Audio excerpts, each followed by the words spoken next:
Tonight's big stories: budget airline Cebu Pacific faces a string of complaints over flight cancellations and supposed glitches over its booking system. A Senate panel is set to investigate the matter. We'll be speaking with Civil Aeronautics Board Director Carmelio Arcilia about this later in the program. The Trade Department insists that e-commerce firms like Shopee and Lazada are responsible for getting rid of scammers from their platforms. What policies are the DTI planning to implement to protect consumers from online shopping scams? And as beautiful as it looks, Mayon's lava flow is nothing to underestimate. The volcano's continued unrest continue to pose a danger to residents, and with frequent rains looming, the question is, will destructive lahar flows follow? Welcome to the show. I'm Regina Lay. I'm Gretchen Ho. And I'm Sean Yao. All right. Mayon Volcano is not our top story. It's still in our stories list. But we're not talking about power outages again today. No, but we are talking about booking complaints. A photo, I think, behind us says it all.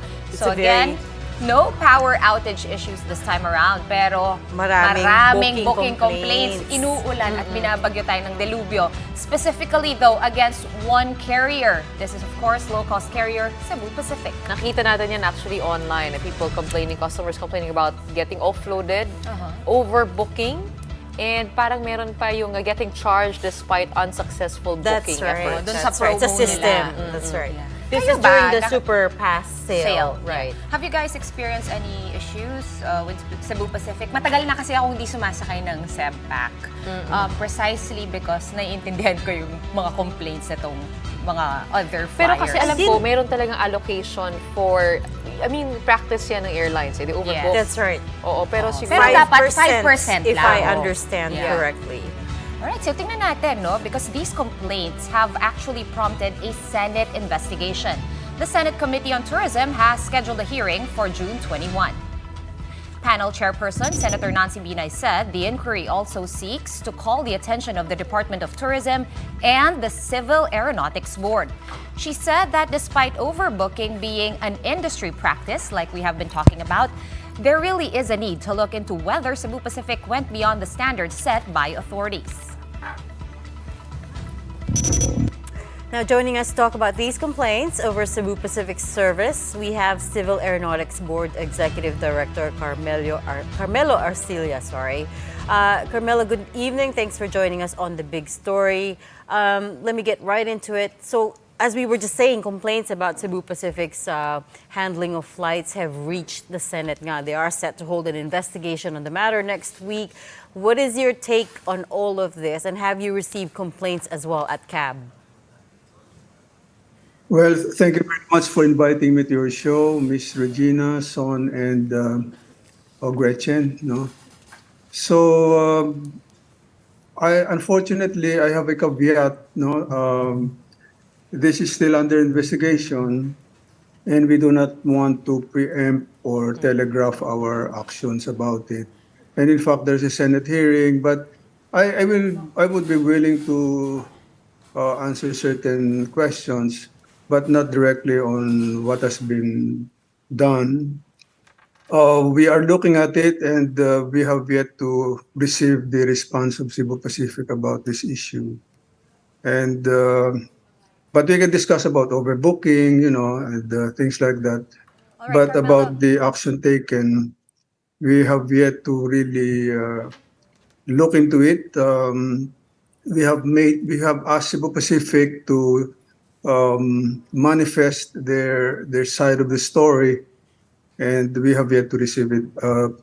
I guess by Monday we will be having that response All right. already. Mr. Arcila, before we get ahead of ourselves, let's not preempt that, but let's talk about overbooking practices. As Senator Binay has said, this is standard industry practice, but we believe the limit is usually set at 5%. Is this true? And what else or what other info or FYIs can you give us when it comes to overbooking by airlines? I think when we talk of overbooking, we have to discuss the what it not apart from what it is all about. What would be the value in terms of for the airlines in terms of revenue? So overbooking is selling seats beyond the limit of the configuration of the aircraft. No, so for example, if you have 100 seats available in your aircraft and you sell 110, that's overbooking. And what is the reason for overbooking? The reason is uh, you study your algorithms and you discover that on the average, 10% of people who are confirmed passengers do not show up. These are called no-show passengers, no? So these no-show passengers, if they pay a rebooking fee or penalty, they can get another seat. But that seat that is not occupied for that particular flight is perishable, meaning that you lose it altogether. No, so that's lost revenue. And if you overbook and then you estimate that 10% is about no show or about 10% is no show, then you're able to more or less fill your plane.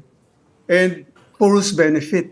No, the benefit is two-pronged. It's not only the benefit of the airlines in terms of generating more revenue, but also for the entire passengers of or what do you call this, the passengers of that aircraft, because when aircraft is full, then the airline is able to distribute the cost of operating an aircraft to a bigger number of passengers. In so doing, the airline is able to reduce unit cost. So it works both ways.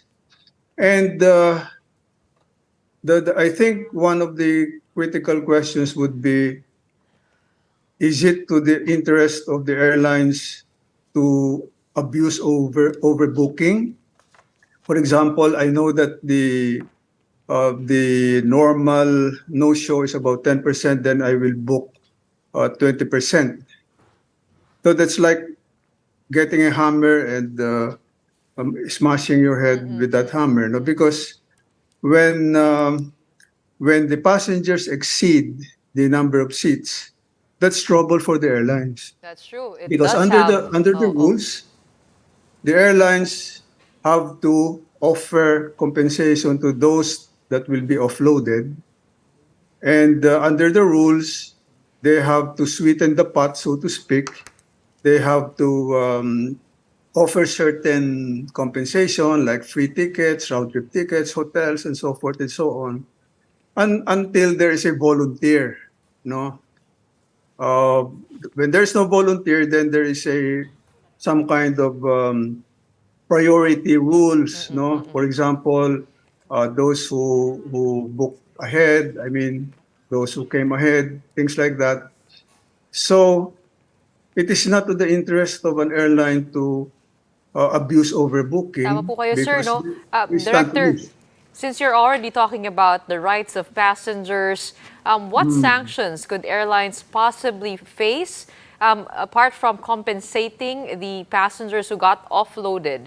What other sanctions could they face?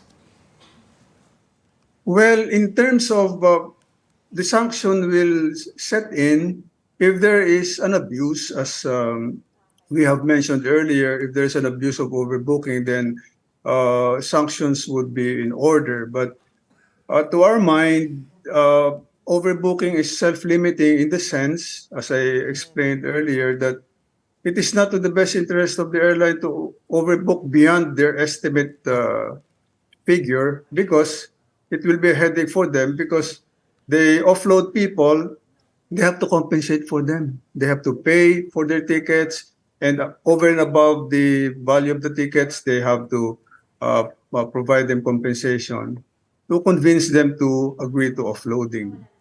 So, but if there is an abuse, then there is a provision for that. I mean, if an airline abuses its right, because it's a public service undertaking, then we can come in.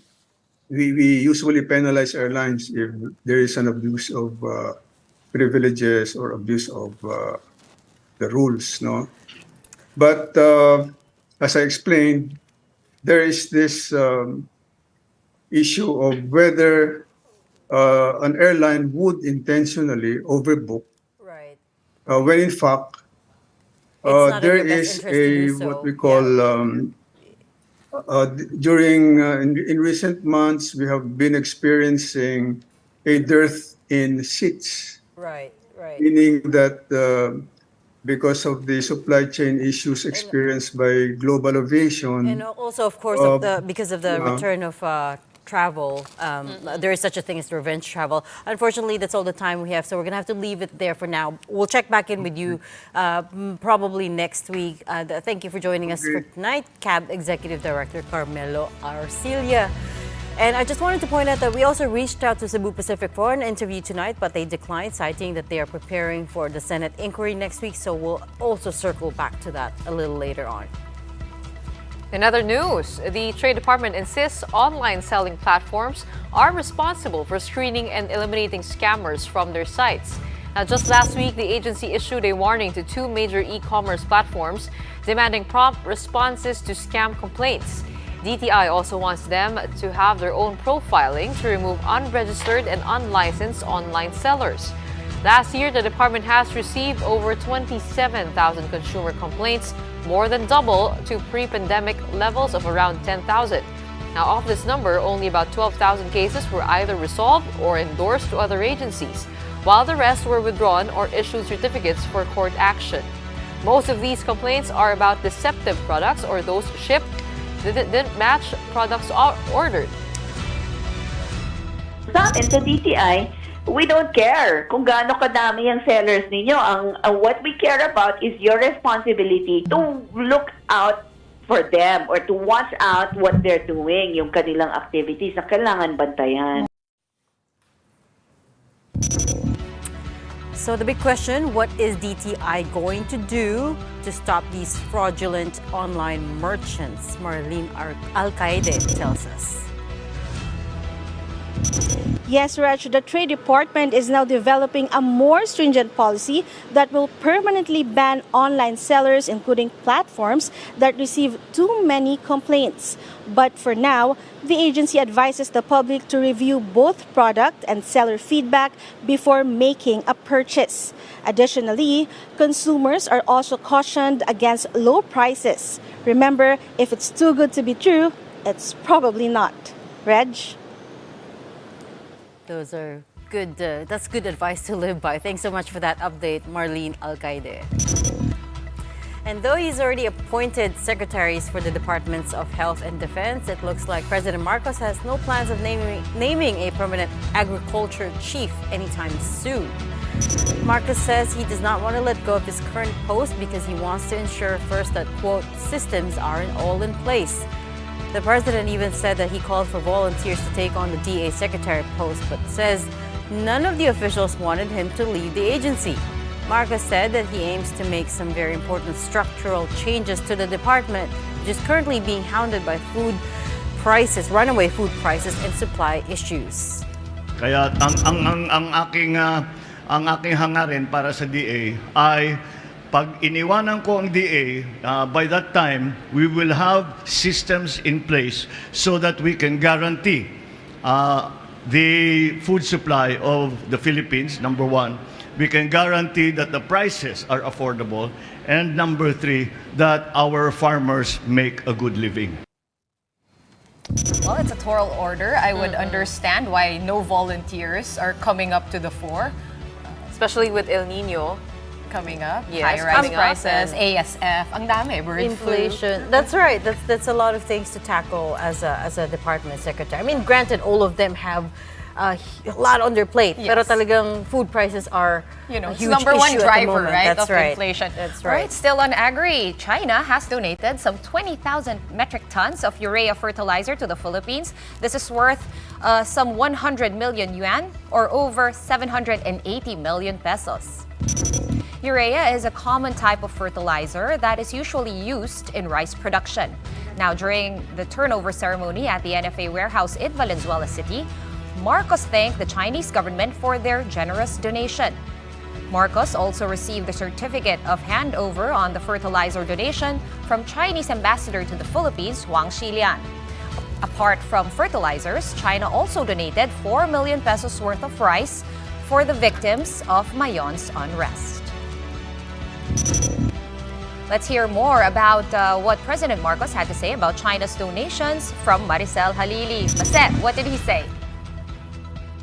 China's donation was described by President Marcos as a solid gesture of friendship and goodwill that is in keeping with the two nations' long history of trade and cultural exchange. Despite ongoing tensions between the two nations in terms of territory, Marcos says the donated fertilizers symbolize the strengthening ties between China and the Philippines, at least in terms of agriculture. Chinese ambassador to the Philippines, Wang Xilian, also noted that Beijing donated the fertilizers to demonstrate the friendship of the Chinese and Filipino peoples. Local farmers from regions 1, 2, 3, Calabarzon, and 5 will benefit from the donated fertilizers, which will be distributed through a voucher system. Sean?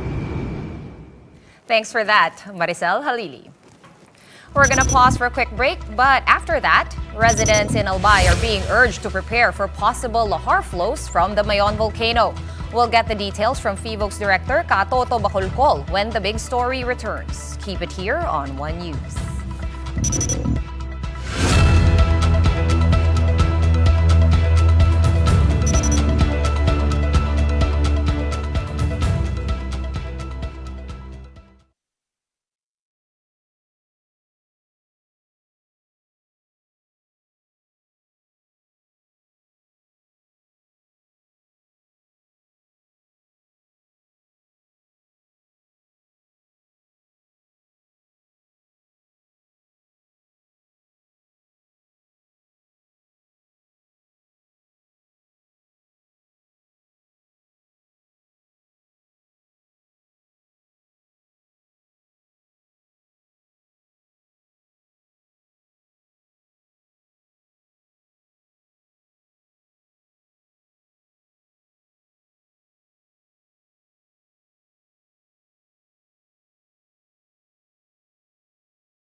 You are still watching the big story here on One News. Some updates on our volcanoes. Mount Mayon is still slowly spewing lava as some 20,000 residents evacuate to safer areas.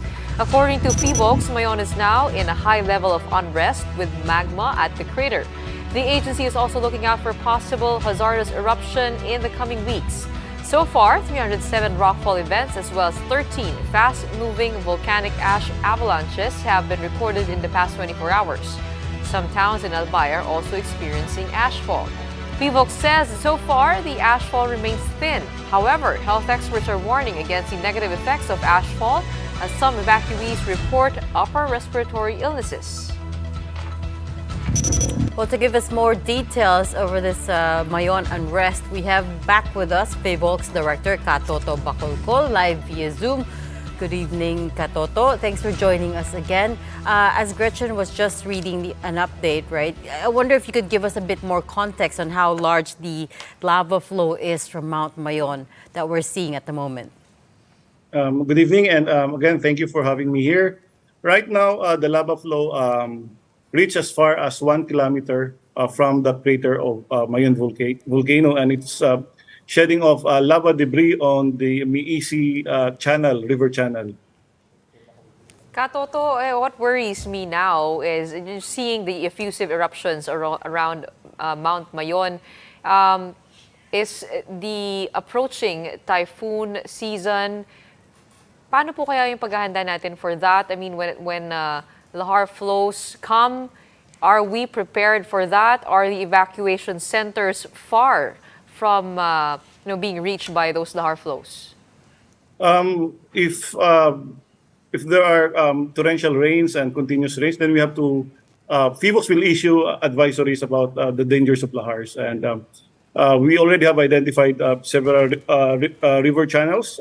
These are the channels where new pyroclastic materials are currently being emplaced and where lahars may pass through. And we are looking at Binaan River, and this river empties into Daraga. We also have the Miisi River, and this river passes through Daraga also.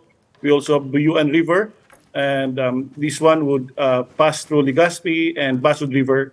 This one would empty into to Santo Domingo. All right, Katoto, back in 2006, we saw the effect of Typhoon Reming on these lava flows, causing lahar to sweep through towns and killing about, I think, 1,200 people.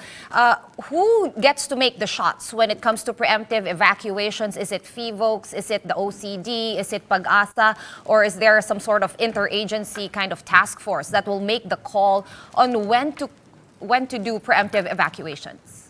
We issue advisory, we issue recommendations, but it would be the call of the LGU to evacuate the people living near the river channels. Katoto, ibig sabihin po ba yung lahar flow, madalas sa rivers po talaga dumadaan yan? Walang possibility po na sa mga kalsada? I mean, just very, very worried about evacuation centers and the state of them right now. Usually po sa river channels po sila dumadaan, and these are areas that are prone to lahar would be, again, areas located adjacent to an active river channel that may be a potential avenue in the event of an explosive eruption and when additional lahars source materials become available. Katoto, very quickly lang, no, medyo nag-iiba kasi yung tunog, no, this entire week. In the beginning, of course, beginning of the week, effusive eruption. Then yesterday, it seemed to have calmed down a bit. Then today, increased activity again. Is an imminent, or is an eruption, an explosive eruption imminent for Mayon Volcano? And what do these changes mean? For now, all the parameters are still on the low levels. Are still on the low level, and what we are seeing here with the parameters are like what's really happening right now. It's describing an effusive eruption, and again, we are closely watching this the parameters because there could be drastic changes in the next few days. All right, thanks so much for that update, FIVOX Director Katoto Bacolcol. Another quick break, but right after that, former Senator Laila de Lima's final drug case will be raffled off to another judge after the judge handling it inhibited from the case. That and more when the big story returns.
Welcome back. You're still watching the big story here on One News.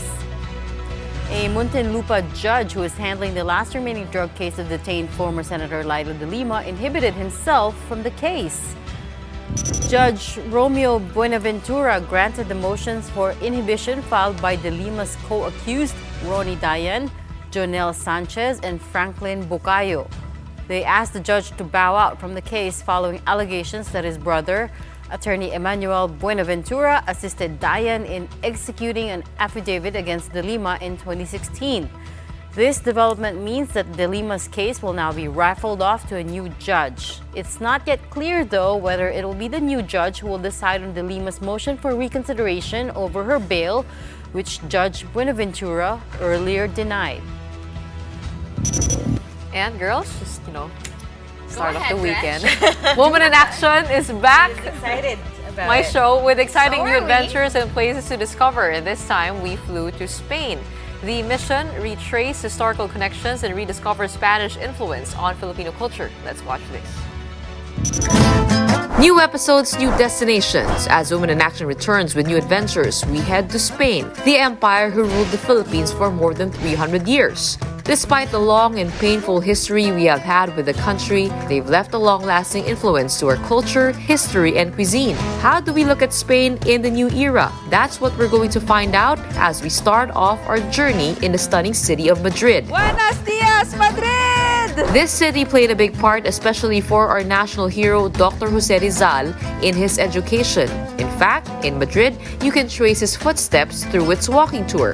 In Hotel Ingles, Dr. Jose Rizal promoted the Filipino genius through the triumph of fellow Pinoys Juan Luna and Felix Resurrección Hidalgo. Ito yung lugar kung saan nagbigay ng speech si Dr. Jose Rizal. These were the first Filipinos who actually articulated their demands, their dreams, their aspirations that the Philippines be recognized, as a province of Spain, no? Just like our Rizal, many Pinoys have flocked to Spain to get a better life. And during our stay in Madrid, we met some Filipinos who thrived and proved to be the best in their field. 1725. Lasang-lasa. Ang sarap. Just like Pinoy Maestro Cortador Michael Lopez. Michael Lopez is the first Filipino master carver of the world-renowned Iberico ham of Spain. Pag nakita nila Maestro Cortador Filipino, Filipino, slicing mo. Kasi who's the best chef in Spain? Sino? Mga Pilipino. Another familiar face that we got to meet in the city of Madrid is none other than Pinoy pop rock icon Kitchi Nadal.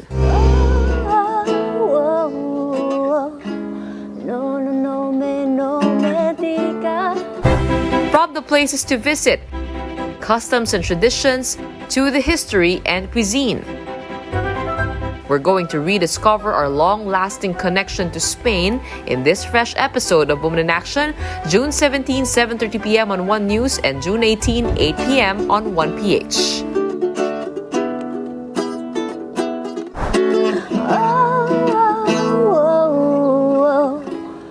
Sasabihin ko lang bukas na, di ba? But thanks for bringing us, Gretch.